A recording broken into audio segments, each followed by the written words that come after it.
আমি তো রাতেই ভেবে রাখি যে সকালবেলা রান্নাবান্নার পর কোন কাজটা করব। কোন জিনিসটা পরিষ্কার করব। কারণ একদিনে তো সব কিছু পরিষ্কার করা সম্ভব না। আর আমি প্রতিদিন বাড়িও থাকি না। বেশ সুন্দর করে পরিকল্পনা করে রাখলে না কাজটা বেশ সুন্দর হয়ও। আবার এটাও ভেবে ভেবে রাখি কালকের কোন কোন জিনিসগুলো আমি ভিডিও করে রাখবো। মাথায় কত প্রেশার নিতে হয় বলো তো। আবার একটা ছেলে স্কুল থাকলে ছেলেকে কি টিফিনে দেব সেটাও রাখতে হয় মাথায়। আগে না আমার কাছে রান্নার কাজটা খুব বিরক্ত লাগতো, কিন্তু এখন দেখি না বেশ ভালোই লাগে। আসলে রান্নার অনেক প্রশংসা পাই জানো তো। আর এই বাড়িতে সব থেকে কেউ যদি আমার রান্না বেশি প্রশংসা করে থাকে সেটা হলো আমার শাশুড়ি। হ্যাঁ, তোমরা এখন হয়তো অনেকেই ভাবতে পারো যে না করার ভয়ে হয়তো প্রশংসা করে, এমনটা নয়।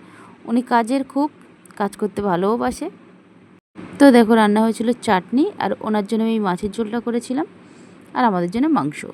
আর যেহেতু ছুটির দিন সবাই দেরি করে ঘুম থেকে উঠেছে, কারণ এটা সানডের ভিডিও ছিল। তো বেডশিটটা চেঞ্জ করার ছিল, তাই ভাবলাম বেডশিটটা চেঞ্জ করে নিই।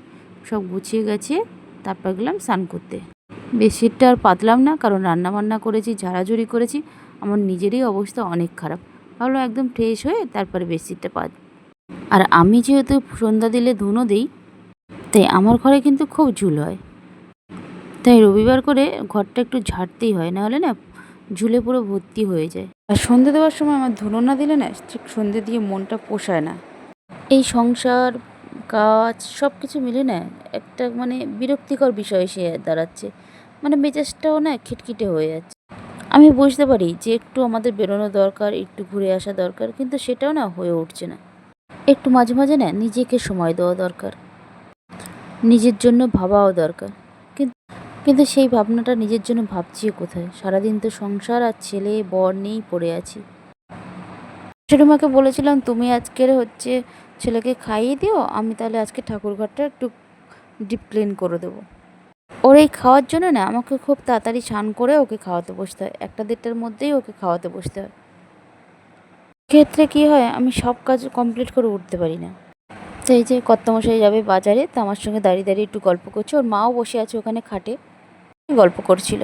তারপর দেখো ঠাকুরঘর পরিষ্কার করে আমি পুজো দিচ্ছি, আর এদিকে আমার পণ্ডিত গিয়ে ঘন্টা বাজাবে বলে আমার হাত থেকে ঘন্টাটা নিয়ে নিল।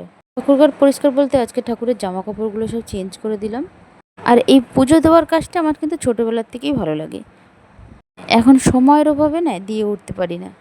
ছেলে যখন নিজের হাতে খাওয়া শিখে যাবে আশা করি তখন আর আমার এই সমস্যাটা হবে না। কিন্তু ওর নিজের হাতে খাওয়ার সময়টা একটু বেশ সময় লাগবে, কারণ ও একদমই খেতে চায় না। অনেকটা সময় ধরে কাজ করেছি, তাই খেয়ে উঠতে উঠতে প্রায় 3:30 বেজে গেছে। তারপরে খেয়ে উঠেও রেস্ট পেলাম না, বেডশিটটা পাতলাম। তারপরে একটু না শুলে না ভালো লাগে না। খেয়ে উঠে আমাকে বিছানা ধরতেই হয়। একটা আলাদা শান্তি পাই যেন এই ভাত খাওয়ার পর, যে ঘুমটা, ঘুমাই আর না ঘুমাই, কিন্তু আমি শুয়ে পড়লেই একটা বেশ আরাম। আর দেখবে যেদিন না বিছানার বেডশিটটা চেঞ্জ করা হয় সেদিন কিন্তু ঘরটা বেশি সুন্দর লাগে। যতই ঘন ঘন বেডশিট চেঞ্জ করি না কেন, ওই প্রথম দিনের বেডশিট চেঞ্জ করাটা যে বিছানাটা, সেইটার মতন আরাম